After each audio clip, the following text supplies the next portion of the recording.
Hello दोस्तों, क्या हाल चाल। सब बढ़िया हो? सभी ने एकदम मस्त रहना है और एकदम अच्छे से एग्जाम्स की तैयारी आपकी चालू रखनी है।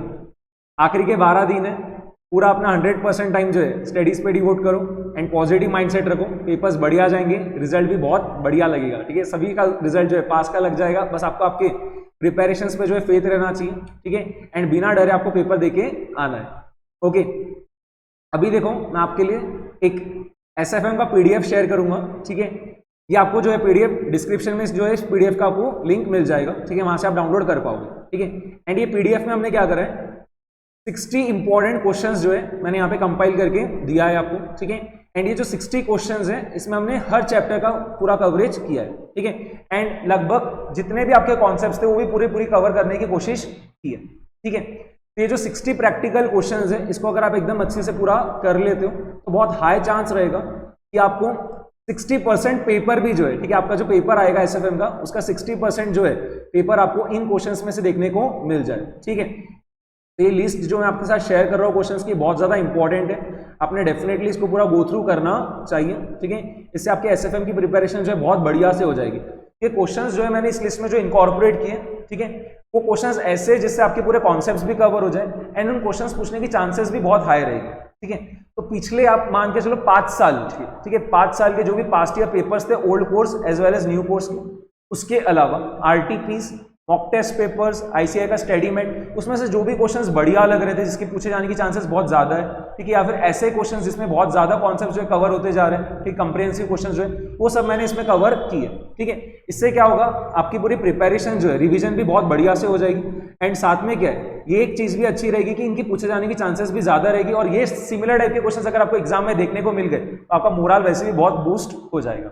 ओके, एंड साथ ही में मैंने इस पीडीएफ में क्या कर रहा है, थियरी क्वेश्चंस भी इनकॉर्पोरेट किए। 60 प्रैक्टिकल क्वेश्चंस है एंड अराउंड एक 12-15 थियरी क्वेश्चंस है। ठीक है, तो जैसे आपके पेपर में 16 मार्क्स की थियरी क्वेश्चंस टेस्ट होते हैं, तो जो मैंने थियरी क्वेश्चंस का भी लिस्ट जो शेयर किया है उसमें से आपको 2 थियरी क्वेश्चंस पक्के में देखने को मिलेंगे ही मिलेंगे। ठीक है, क्योंकि सिक्योरिटाइजेशन और स्टार्टअप फाइनेंस ये 2 चैप्टर से एक थियरी क्वेश्चन आता ही, और जो मैंने थियरी क्वेश्चन शेयर किए उसमें से क्या होगा, एक क्वेश्चन सिक्योरिटाइजेशन और एक क्वेश्चन स्टार्टअप फाइनेंस का आपको पक्के में देखने को मिलेगा ही मिलेगा। ठीक है, एंड वीएआर की भी जो मैंने क्वेश्चन शेयर किए वैल्यू एट रिस्क वगैरह के, उसमें से बहुत हाई चांस है कि इस बार 4 मार्क का जो वैल्यू एट रिस्क का क्वेश्चन पूछेगा उसमें से ही वगैरह आ जाए।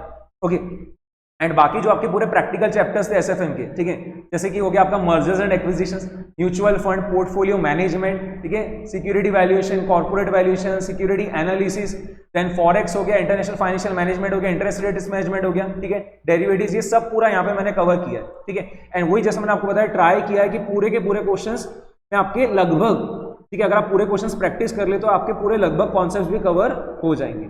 ओके, जैसे एक बार मैं आपको देखो फटाफट बता दे रहा हूँ, मर्जर्स एंड एक्विजिशन जो है जैसे हेडिंग है एंड इसके नीचे आपको क्या होगा, मर्जर एंड एक्विजिशन के पूरे क्वेश्चंस देखने को मिल जाएंगे। ठीक है, अराउंड एक 5-6 क्वेश्चंस है मर्जर एंड एक्विजिशन की, अगर आप ये पूरे कर लेते हो, ठीक है, तो हाई चांसेस रहेगी कि जो भी आपका 8 मार्क का या 12 मार्क का क्वेश्चन रहेगा मर्जर एंड एक्विजिशन का जो एग्जाम में आएगा वो इसमें से आपको देखने को मिल जाए। देन सेम आगे आपको जो है जैसे म्यूचुअल फंड के जो क्वेश्चन है वो दिखेंगे। ठीक है, उसके बाद मैंने जो है पोर्टफोलियो मैनेजमेंट के क्वेश्चन दे रखे।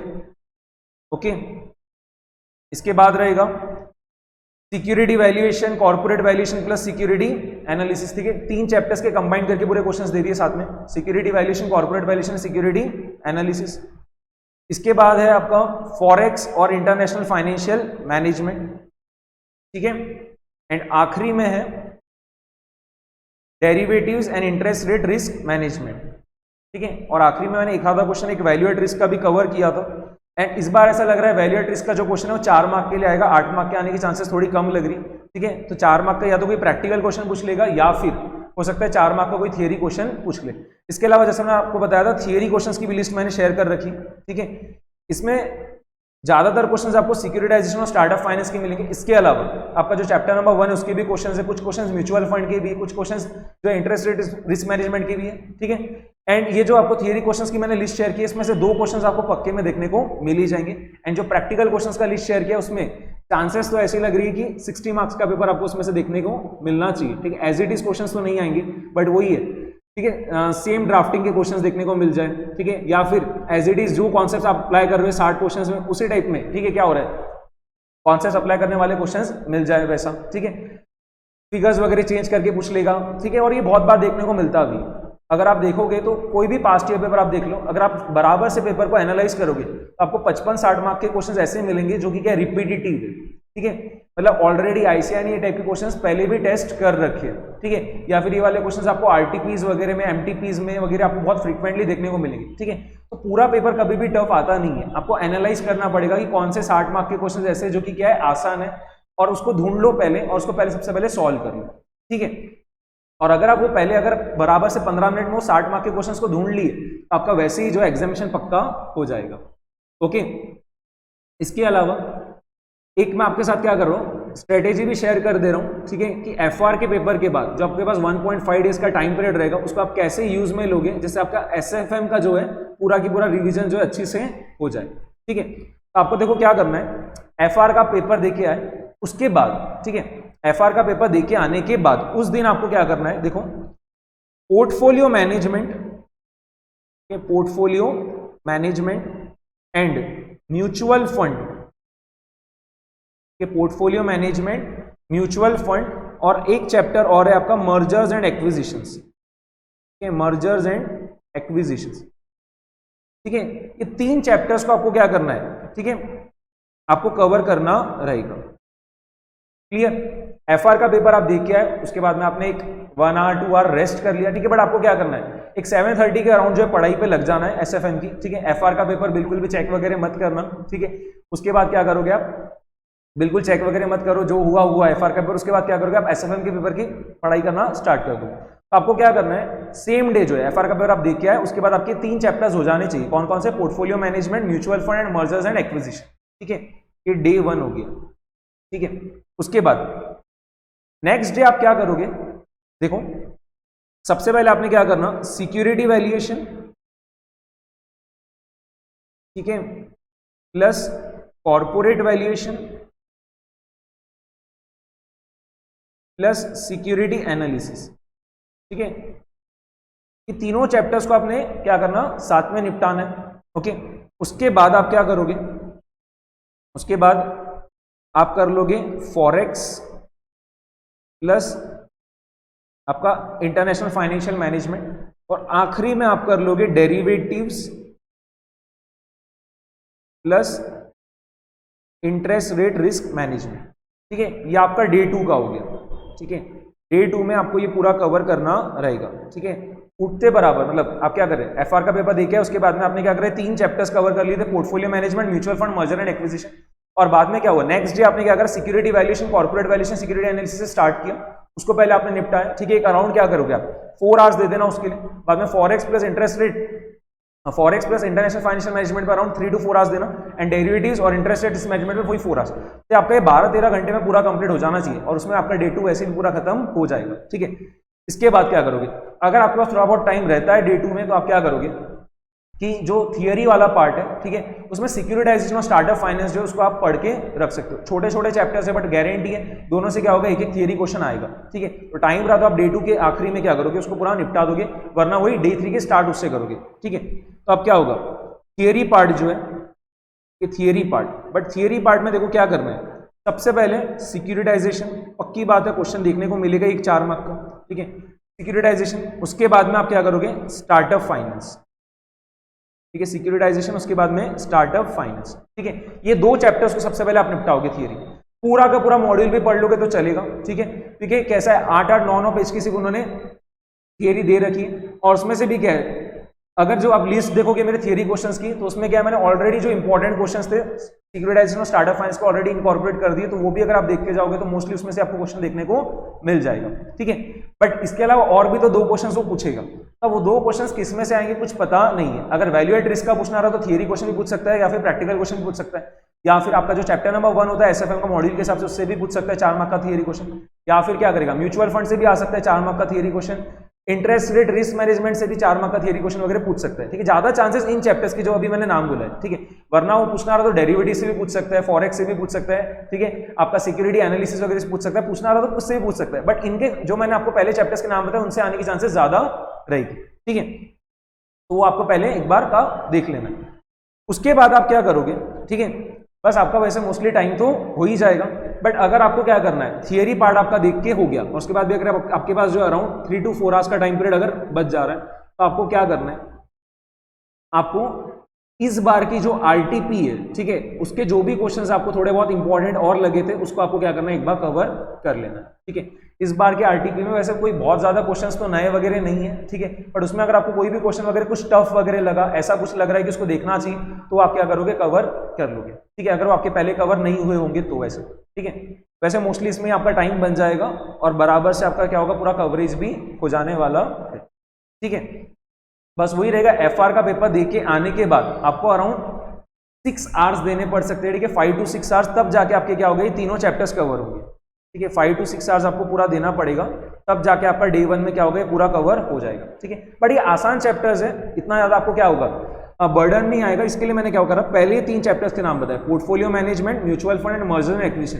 चैप्टर्स इजी भी है बट टेस्टेबिलिटी भी बहुत ज्यादा है। म्यूचुअल फंड का पक्के में एक क्वेश्चन आएगा, मर्जर एंड एक्विजिशन का भी पक्के में एक क्वेश्चन आएगा, पोर्टफोलियो मैनेजमेंट के एक क्वेश्चन तो आने ही वाला है, कभी कभी 2 भी देखने को मिल सकते हैं, ठीक है।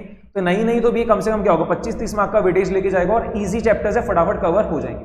उसके बाद डे 2 में क्या है, जो बहुत इंपॉर्टेंट चैप्टर्स है एसएफएम के, उसको आप कवर करोगे, ठीक है। तो पहले security valuation, corporate valuation, security analysis, then आपका आएगा फॉरेक्स और इंटरनेशनल फाइनेंशियल मैनेजमेंट, और बाद में derivatives plus interest rate risk management. अगर किसी को ऑर्डर वगैरह चेंज करना तो आप कर सकते हो, ठीक है, वो आपके ऊपर डिपेंड करेगा। किसको जो आसान लगता है उसको पहले एक बार का निपटा दो, जल्दी जल्दी निपटेगा क्योंकि, ठीक है। अगर किसी को लगता है कि उसका डेरिवेटिव्स और इंटरेस्ट रेट रिस्क मैनेजमेंट पहले निपट जाएगा तो उसको पहले कर सकता है डे 2 में, ठीक है। बट मैंने जहां तक देखा है मेजोरिटी स्टूडेंट्स का यही रहता है कि फॉरेक्स और डेरिवेटिव्स उनको थोड़ा सा टफ लगता है तो उसको बाद में कर लेंगे, ठीक है। क्योंकि क्या होगा, ये आपने जो पहले दिन चैप्टर्स निपटा ये अराउंड आपके 25-30 मार्क के, और ये आपका अराउंड और 20-25 मार्क, तो क्या होगा आपका दूसरे दिन के 12 बजे तक वगैरह क्या होगा, एक 50 मार्क का आपका निपट जाएगा, ठीक है। तो आपका वैसे ही क्या है, एक बहुत आपका कॉन्फिडेंस हाई हो जाएगा कि मेरा 50 मार्क का ऑलरेडी पढ़ के हो गया है, और बाद में तो क्या है 8-10 मार्क की थियरी क्वेश्चंस भी आपको पता है सिक्योरिटाइजेशन स्टार्टअप फाइनेंस से आने वाले, तो 60 मार्क का एक बार की हो गया वैसा रहेगा, ठीक है। तो अब ये जो 40 मार्क का, इसके लिए आपके पास क्या अराउंड 8-10 घंटे हैं और उसको आप इजीली निपटा भी पाओगे। और इसको अगर आप पहले लेके बैठ जाओगे ना तो क्या होगा, आप बहुत ज्यादा टाइम इसमें ही दे दोगे, और उस चक्कर में क्या होगा, जो चैप्टर्स आपके आते तो उसकी रिवीजन आपकी अच्छे से नहीं हो पाई, ठीक है। इसके लिए मेरे को ये प्लान ज्यादा सही लग रहा है, होप सो आपको भी ये वाला ही सही लगेगा और आप इसको फॉलो कर लोगे। अगर कोई स्टूडेंट ने अपना पहले से और कोई प्लान बना रखा है, ठीक है, तो उसको फॉलो करेगा, कोई जरूरत नहीं है इसको फॉलो करने की, ठीक है। जो आपको कंफर्टेबल लगे उसको आपको क्या करना है, फॉलो करना रहेगा, ओके। अगर कोई स्टूडेंट को और भी क्वेश्चंस की प्रैक्टिस करनी है, ठीक है, ये 60 क्वेश्चंस तो जैसे मैंने आपको दिया है पीडीएफ में, वो तो आप कर ही लोगे, बट अगर और क्वेश्चंस की प्रैक्टिस करना है तो आपको May 23 के जो पीडीएफ है, ठीक है, May 23 के जो इंपॉर्टेंट क्वेश्चंस का मैंने जो पीडीएफ शेयर किया था उसमें ज्यादा क्वेश्चंस है, ठीक है, आप वो वाले क्वेश्चंस भी देख सकते हो। ऑलरेडी हर चैप्टर के रिविजन वीडियोस, ठीक है, मैंने अपलोड कर रखे, एंड उसमें मैंने ये वाले क्वेश्चंस वगैरह कवर भी किए, ठीक है, मेजॉरिटी क्वेश्चंस मैंने उसमें कवर कर रखा है, ओके। तो आप उससे भी रेफर कर पाओगे। बट उसके अलावा मैं एक सोच भी रहा हूँ कि जो 60 क्वेश्चंस मैंने आपके साथ अभी शेयर किया है, ठीक है, ये 60 क्वेश्चंस को हम क्या करें, एफआर के तुरंत बाद जो है साथ साथ में ही क्लास में सॉल्व कर ले, ठीक है, एक लाइव सेशन लेके वैसे सॉल्व कर ले, या फिर एक अभी जो आने वाला संडे उस दिन एक लाइव सेशन लेके पूरे 60 क्वेश्चंस सॉल्व कर ले, ठीक है। आप लोग एक बार कमेंट करके बता देना आपको कौन सा सही लग रहा है। अगर ज्यादा रिक्वेस्ट जो है अभी ये संडे की आई तो हम ये संडे को लाइव सेशन लेके कर लेंगे, या फिर क्या होगा एफआर के पेपर के तुरंत बाद ये 60 क्वेश्चंस का हम डिस्कशन कर लेंगे, ठीक है, ओके। होप सो आपको ये बहुत ज्यादा हेल्प करेगा, एंड एसएफएम में आपका एग्जामिनेशन पक्के से आ जाएगा, ठीक है। एंड एक चीज कभी भी ध्यान रखो, पेपर टफ नहीं आता इतना, ठीक है। आपको क्या करना है, अगर पेपर आपको टफ लगा भी तो सबके लिए टफ है, बट वो टफ होता ही नहीं है, ठीक है। आपको क्या करना है, ढूंढो आप, ठीक है, वो 15 मिनट का जो टाइम पीरियड मिलता है वो बहुत इंपॉर्टेंट है, वहां पे ढूंढना है आपको कि कौन से क्वेश्चन एकदम आसान है, ठीक है, और उन क्वेश्चंस को आप क्या करोगे, सबसे पहले बनाना स्टार्ट कर दोगे। एक और बहुत इंपॉर्टेंट चीज, ठीक है, एक स्टूडेंट्स को बहुत ये रहता है कि क्वेश्चन नंबर 2 अगर उन्होंने स्टार्ट किया, ठीक है, क्वेश्चन नंबर 2 उन्होंने स्टार्ट किया, उसमें 3 सब क्वेश्चन है, ए, बी और सी, ठीक है, तो क्या करते हैं, तीनों की तीनों जो है साथ में निपटाते, भले ही से उसमें तीनों में से उनको एक ही आता था, 2 अच्छे से नहीं आते थे, ठीक है। तो वैसा मत करा करो बिल्कुल भी, और उसके लिए पेजेस वगैरह भी ब्लैंक नहीं रखना है। आपको क्या करना है, जो चीज आपको बढ़िया आती है उसको सबसे पहले प्रेजेंट करो, ठीक है। आईसीआई इसके लिए बिल्कुल भी मार्क्स डिडक्ट नहीं करती है। जैसे अगर कोई स्टूडेंट को क्वेश्चन नंबर 2 का बी जो है आता था 8 मार्क का, उसने पहले वो कर लिया, ठीक है, बाद में उसको क्वेश्चन नंबर 3 का सी आता था 4 मार्क का, उसने वो कर लिया, फिर देन क्वेश्चन नंबर 5 का जो है ए आता था 10 मार्क का, वो उसने कर लिया। रैंडम करो, कोई फर्क नहीं पड़ता, ठीक है। आईसीआई ने किधर भी अपने गाइडलाइंस वगैरह में ऐसा लिख नहीं रखा है कि अगर आप क्वेश्चन नंबर 2 स्टार्ट करो तो पहले उसको पूरा कंप्लीट करना रहेगा, फिर ही आप कोई दूसरा क्वेश्चन स्टार्ट कर पाओगे, ऐसा कुछ भी नहीं है, ठीक है। तो कभी भी क्या करो, आपका जो बेस्ट चीज है वो पहले शोकेस करो ना, ठीक है। चेकर को सबसे पहले क्या करना चाहिए, सब अच्छी चीजें दिखना चाहिए, हर जगह आपका राइट लगना चाहिए, ठीक है। जब भी आपका चेकर जो है पेपर चेक करेगा तो हर इसमें क्या आना चाहिए, पहले 50-60 मार्क के इसमें आपके मार्क्स काटने का बिल्कुल स्कोप ही नहीं रहना चाहिए, ठीक है। मैंने खुद ने अपने पेपर्स में ये स्ट्रेटेजी फॉलो किया था, ओके, एंड एकदम बढ़िया तरीके से मार्क्स मिलते हैं, ठीक है। मैंने हार्डली जो मेरा एसएफएम का पेपर जो 80 मार्क का अटेम्प्ट करके आया था, लेकिन मेरी स्पीड थोड़ी कम थी इस वजह से, बट वही है 80 मार्क्स का पेपर अटेम्प्ट करने के बावजूद जो है 70+ बन गया, ठीक है। तो पेपर अगर आप बढ़िया से अटेम्प्ट कर रहे हो, अगर आपकी कुछ भी मिस्टेक नहीं है, वो डेफिनेटली आपको पूरे मार्क्स देगा, ठीक है। चेकर को भी शौक नहीं आपके मार्क्स डिडक्ट करने का, बट आप क्या करो, जो आपको अच्छे से आता है पहले वो प्रेजेंट करो, जो चीज नहीं आती है उसको क्यों पहले प्रेजेंट कर रहे हो, ठीक है। जो चीजें आपको बढ़िया से आती है उसको सबसे पहले प्रेजेंट करके निपटाओ, ठीक है। ये बहुत हेल्प करेगा आपको थियरी पेपर्स के इसमें भी, मेरे को ज्यादा तो हेल्प करा था वैसे थियरी पेपर्स में। प्रैक्टिकल पेपर्स में क्या होता था, जम ही जाते थे लगभग, तो हो जाता था एक साथ में, ठीक है। बट थियरी पेपर्स में क्या होता था, बहुत हेल्प करता था, क्योंकि थियरी पेपर्स में क्या होता था, कोई क्वेश्चन का पूछा आता था, कोई क्वेश्चन का पूछा आता था, तो उसमें हमने क्या किया था कि 40 मार्क का ऐसा ढूंढ लिया डिस्क्रिप्टिव पार्ट जो कि क्या एकदम बढ़िया से आता है, उसको सबसे पहले प्रेजेंट कर दिया, तो 40 में से 30-35 तो वहां पे ही बन गया, फिर तो एमसीक्यूज भी थे उसमें और मार्क्स आ जाते थे, ठीक है। तो थियरी पेपर्स के लिए भी स्ट्रेटेजी जो बहुत ज्यादा हेल्प करती है, ओके। आप उसको फॉलो कर सकते हो बिंदास, आपके कोई मार्क्स वगैरह इसके लिए कोई भी डिडक्ट नहीं कर सकता, बिल्कुल नहीं कर सकता, ठीक है। पास्ट में भी स्टूडेंट्स ने जो पेपर्स वगैरह दिए सेम स्ट्रेटेजी में मैंने बताया फॉलो किया था, पूरे मार्क्स मिले, उनकी सर्टिफाइड कॉपीज वगैरह भी उन्होंने बुलाई है, पूरे मार्क्स मिले, कोई दिक्कत नहीं आई उसको, ओके। तो आप लोग भी बिंदास ये फॉलो करके आ सकते हो, ठीक है। एंड ये जो क्वेश्चंस का लिस्ट है ये आपको बहुत वैसे भी हेल्प करेगा, ठीक है। अभी भी अगर आप डेली क्या कर सकते हो, डेली के अगर आप 5-6 क्वेश्चंस अगर देख लेते हो तो क्या होगा, वैसे भी आपका क्या होगा, एफआर का आप पढ़ाई करना स्टार्ट करो, उसके पहले भी आपकी पूरी लिस्ट कवर हो जाएगी, जो क्वेश्चन है पूरे देख के हो जाएंगे, ठीक है। एक डेली का सिर्फ 5-6 क्वेश्चन करना है, ठीक है, ज्यादा नहीं, क्योंकि पूरा टाइम एसएफएम पे थोड़ी ना दोगे, तो क्या करना है, डेली के 5-6 क्वेश्चन करोगे, इजीली क्या होगा, 1.5-2 घंटे में निपट जाएगा, ठीक है। और आपका क्या होगा, एसएफएम की पढ़ाई भी एक बार की होते जाएगी, ठीक है। और क्या होगा, ये 10 दिन में आपके पूरे क्वेश्चंस की जो है पूरे के पूरे देख के हो जाएगी, ठीक है। वैसे 10 दिन तो आपके पास पूरा टाइम नहीं रहेगा एसएफएम के लिए, बट आपको क्या करना है, 6 की जगह 8 देख लो, तो क्या होगा, 6-7 दिन में आपका क्या, 7 दिन में आपका पूरा निपट जाएगा, उसके बाद आप एफआर की पढ़ाई स्टार्ट ही कर दोगे वैसे, ठीक है। तो 6 क्वेश्चंस नहीं 8 क्वेश्चंस देखो, बट 2 घंटे में कंप्लीट हो जाएंगे, पूरा लिख के थोड़े ना देखना है, आपको रफ में करके देखना है वैसे, ओके, ठीक है। एंड वैसे हम ये क्वेश्चंस को डिस्कस करने का एक मैं सोच रहा हूँ, बट वही है कि एफआर के पेपर के बात करना है या पहले ही कर लेना वैसे, मतलब ठीक है। ये संडे वगैरह को जो आ रहा है उसमें वो आप एक बार कमेंट कर दोगे तो उसके अकॉर्डिंगली हम सेशन प्लान करके उसको भी पूरा डिस्कस कर लेंगे वैसे, ठीक है, ओके। तो ये क्वेश्चंस का लिस्ट जो है आपको क्या होगा, टेलीग्राम चैनल पे मिल जाएगा, ठीक है। ये क्वेश्चंस का जो लिस्ट है आपको टेलीग्राम चैनल पे मिल जाएगा, आपको टेलीग्राम चैनल का जो लिंक है वीडियो के डिस्क्रिप्शन में मिल जाएगा, उससे आप ज्वाइन कर लेना, और वहां पे आपको ये पीडीएफ भी मिल जाने वाला, ओके। चलो बढ़िया से पढ़ाई करो, बिल्कुल टेंशन वगैरह मत लो, पॉजिटिव माइंडसेट रखो, बढ़िया पेपर जाएंगे, सब पास होने वाले, ओके। ऑल द बेस्ट, मिलते हैं चलो नेक्स्ट लेक्चर में।